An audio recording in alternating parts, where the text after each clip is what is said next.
In geveb is a born digital journal of Yiddish studies. So we are online only. We have never been a print journal with like an online edition.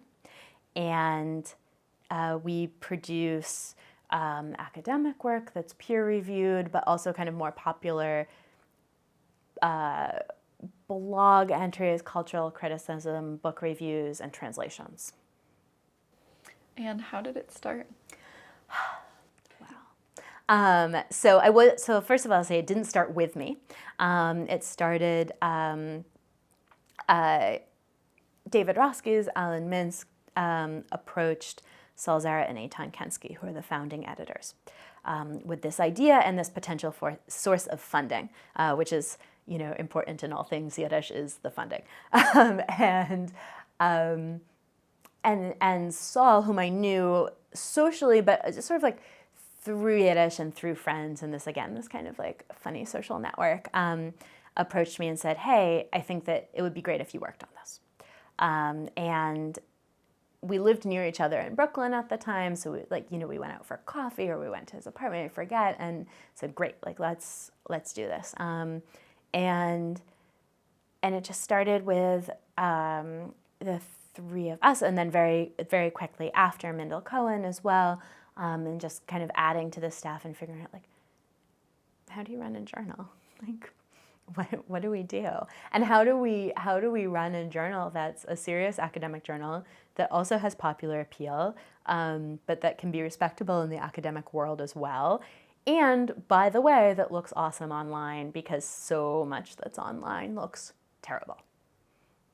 And how do we do, I thought we worked with a web design studio called Familiar, who I knew one of their principals from college who didn't study Yiddish, but who had a great visual sense. And when we met with them for the first time, we were like, yeah, these guys know what they're doing. But how do you produce a Jewish studies journal, a Yiddish studies journal that doesn't look cheesy and doesn't look, we said no blue and white, no fiddlers, no roofs.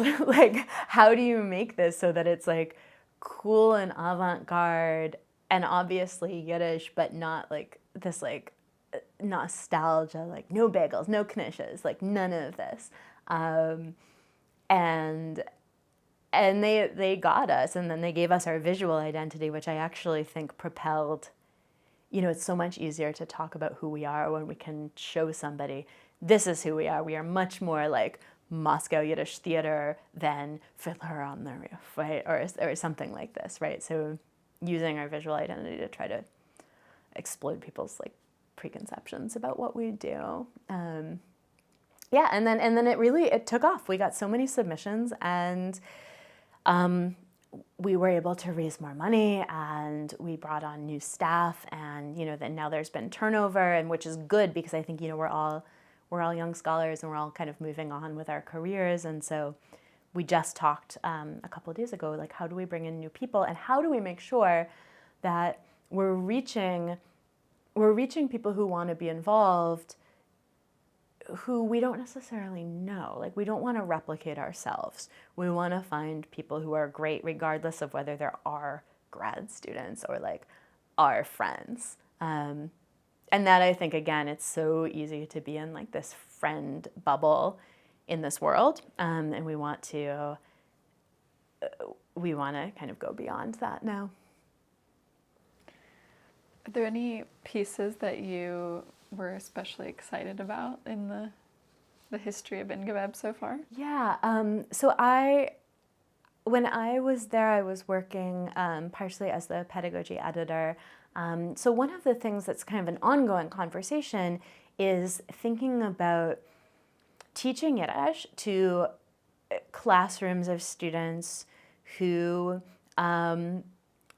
families aren't, Mama and Tata and Kinderlach, right? And how do we talk about that in the Yiddish studies classroom? How do we talk about two mothers, right? And how does that work? So shepherding through pieces that think about gender in Yiddish studies and gender in Yiddish language classrooms. That's been super exciting.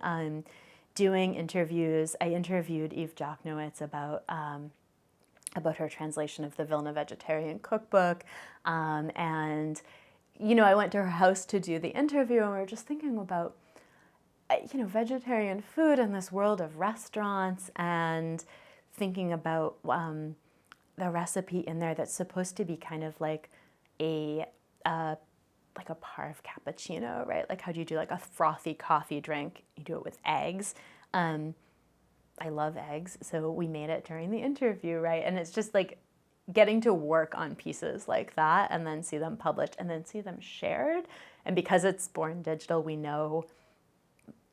we have an idea of how many people read it, and we know how many times it gets shared on social media, and that's like really thrilling, especially, 5 people read my dissertation, 10 people will read my book.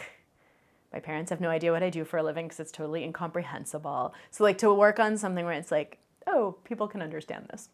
Everyone understands, like blog posts, and even our academic articles are much more accessible, I think, than is usual.